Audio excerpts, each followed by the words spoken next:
Hello. It's lunchtime. My adrenaline is pumping because I had a very stressful morning at work. I work from home, but it's been a very stressful day. So I've been wanting to film this video for a while. I haven't formed the words yet of what this video will be about. We'll figure it out as I go. Here's all my sewing stuff that's out. I'm in the middle of a sewing project. Anyways, let's find a spot. Let's find a spot. Find a spot to chill. My bed isn't made. Okay, close the door so my husband can't hear me talk to myself in here. Should you just like sit here with the fabric, all my messy fabric. Oh shoot, I didn't put lipstick on. Okay. I have like an hour until my next meeting, so this is your first time watching this. My name's Kirsten. This is my new YouTube channel where I talk about uncomfortable things like my neurodivergency, recently diagnosed at age 32, about 2 months ago, and I'm figuring it out. Things are weird. My whole world is weird right now. But I wanted to be open about my journey. So specifically, I'm autistic, I have ADHD, PTSD, and generalized anxiety disorder. So it's real fun. So I'm learning that they kind of interact with one another in good and bad ways. But once I revealed this information on social media and through YouTube and all that, for the people that have known me for a while, they just wanted to know, like, why did you decide to get a diagnosis? And what are your symptoms? Like, what are your qualities that make you qualify to be autistic? So I wanted to talk about two major things that, like, I would say are the biggest struggles for me, that I've noticed. I'm still figuring things out. And number one is my eating habits, and number two is my anxiety disorder part of things. So to get into it, so food for me has always been a struggle. Growing up, I always knew that I was a picky eater and did not like fruit, did not like vegetables. I don't know how my body survived my childhood with how bad I ate. And it was at no fault to my parents, like they tried, but me, like, and my brother, very picky eaters. And then in second grade, this thing happened that I think gave me PTSD that I still struggle with. And that is I threw up in second grade on my teacher's feet. And I can laugh about it now, but I was so traumatized from it. And it wasn't just like the embarrassment of it happening. It was like, I don't want that to happen again. I don't want to feel that bad. Like, I don't want to feel sick in public. Like, that was really uncomfortable. I had to go home. I was throwing up all the way to the bathroom. That's not fun to deal with as a second grader. And I remember like staying home from school for like 2 weeks after that because I was just so traumatized and I did not want it to happen again. So I developed this PTSD around eating in public, certain foods that I was eating. It happened like 2 more times, me throwing up in public, and it was probably because my diet consisted of just really shitty foods, right? Makes sense. So it happened at a Giants game, a baseball game. It happened in San Francisco. San Francisco was like an hour away, and I was like stuck on a bus feeling sick the whole drive home. And I was with my dad. It was like a work thing. Anyways, and then it happened again. Like, I threw up in a mall once. So there's this like repeating history of me not feeling good in public that I have like held on to into my adulthood. And I have this thing called ARFID, which I'm gonna look up the definition really quick because it is a new term for me. I think I learned about it through a friend on Instagram about a year ago. And before that I was like, what is wrong with me? So ARFID is a type of eating disorder.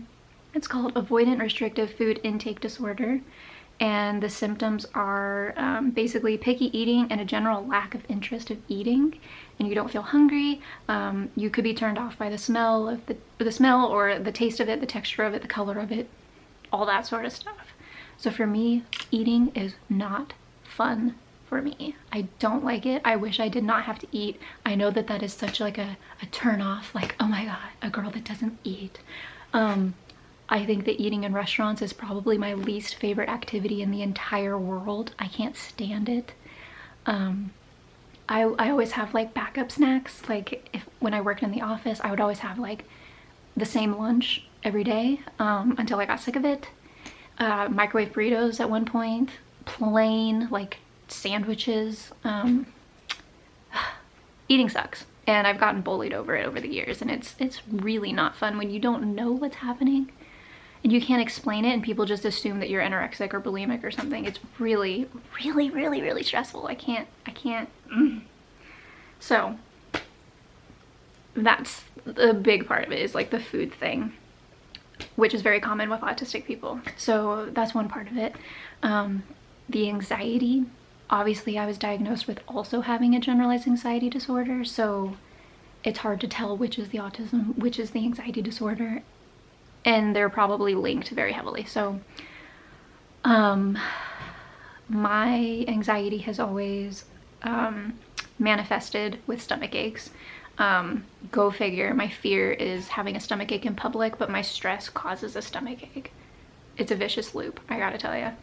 So my stomach, my eating habits kind of causes that anxiety for me. It's this PTSD thing. And if you're going out, you're hanging out with friends, you're going to work, you're going anywhere, I personally am always worried about what I'm eating. What did I eat that morning? What did I eat the night before? Is it gonna give me a stomach ache the next day? Is there a bathroom nearby?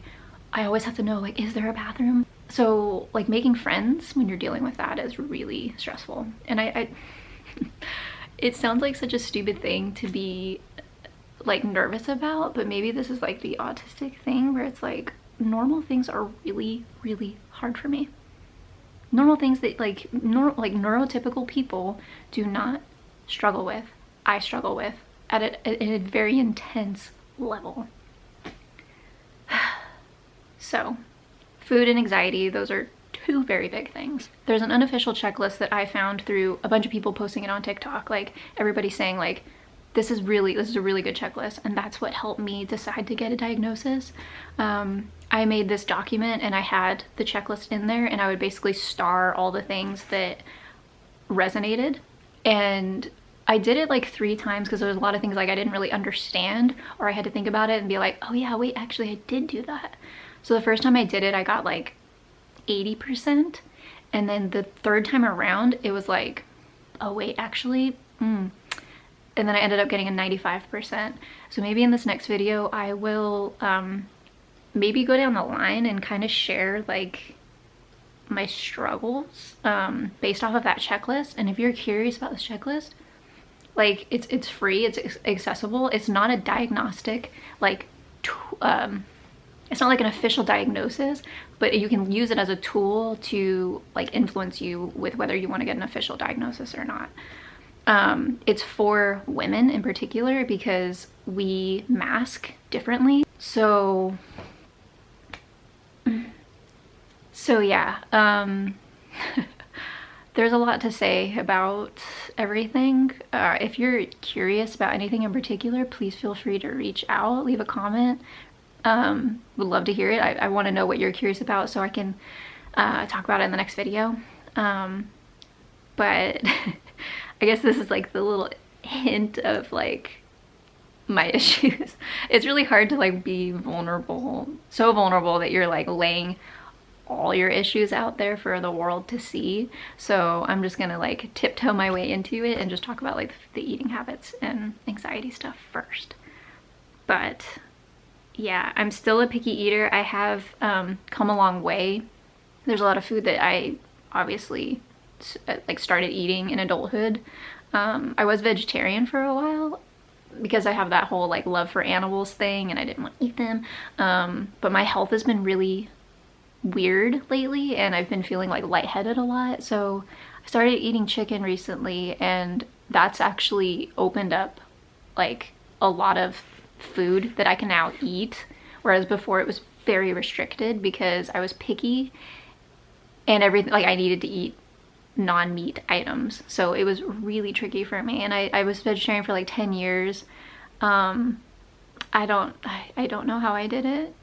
Um, but now I'm eating chicken, and I realize now it's not a protein thing that was the issue, because I'm still getting lightheaded. So I'm currently going to the doctors and like doing a bunch of tests to see like what is happening with my body. Keep you posted on that. But now that I am diagnosed as autistic, there's a lot of illnesses that I want to look into that are very common with autistic people. So my doctor is testing me for everything, and he said it's gonna be a lengthy process. I'm gonna have to go visit some specialists to see what's going on, but I'm more than willing to like see as many people as I need to get it figured out. It's actually, I've been very embarrassed about my eating habits for a long time, and if I start a new job, like people pick up really quickly that I'm kind of a weirdo, and I've always felt a lot of shame and embarrassment. I kind of like laugh at myself like, oh yeah, I've never tried that, or no, I've never heard of that, and they're like, what? You've never tried curry before? Like, it's embarrassing. And I think I like brushed it off and, you know, was all smiley and like, hey, whatever, yeah, I haven't heard of it. But deep down it's like, this shit's running my life and it's causing a lot of issues for me. Yeah, there's also people in my past that have like I would eat my lunch at my desk. And when I worked at Disney, when I worked at Disney, oh my God, it was like the most stressful time of my life. But I would eat like the same microwavable bean and cheese burrito that was pretty unhealthy, I'm sure. But I would eat that like every single day.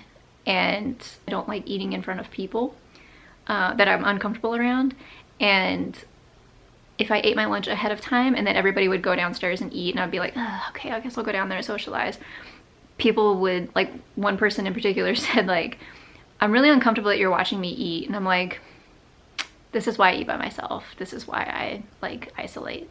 And like I was open about me having some weird anxiety stuff going on, but people just thought I was anorexic or something. It's, looking back at it, like this is why a diagnosis would have been helpful in my childhood or even in my teens, because I've had to deal with so much discomfort of not knowing what was going on with me.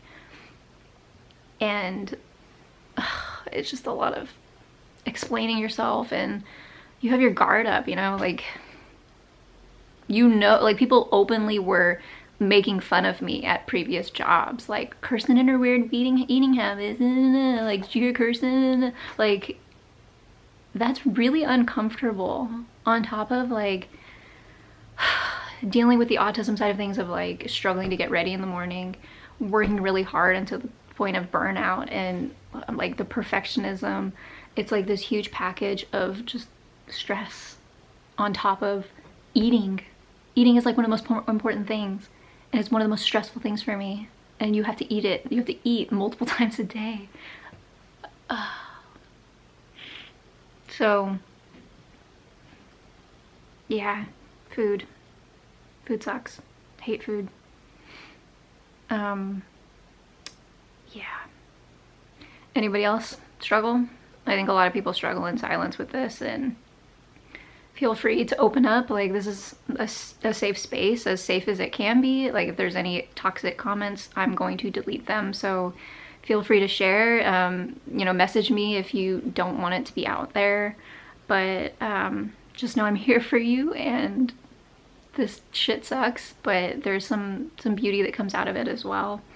Like my hyper empathy and, you know, my deep thinking and all that. There's some good things that go on with me too, and like I'm very proud of myself for dealing with this bullshit. But I'm proud of my autism. I'm proud of everything that I've been able to do. So yeah, thanks for letting me vent on this fine Friday at lunchtime. See you in the next video.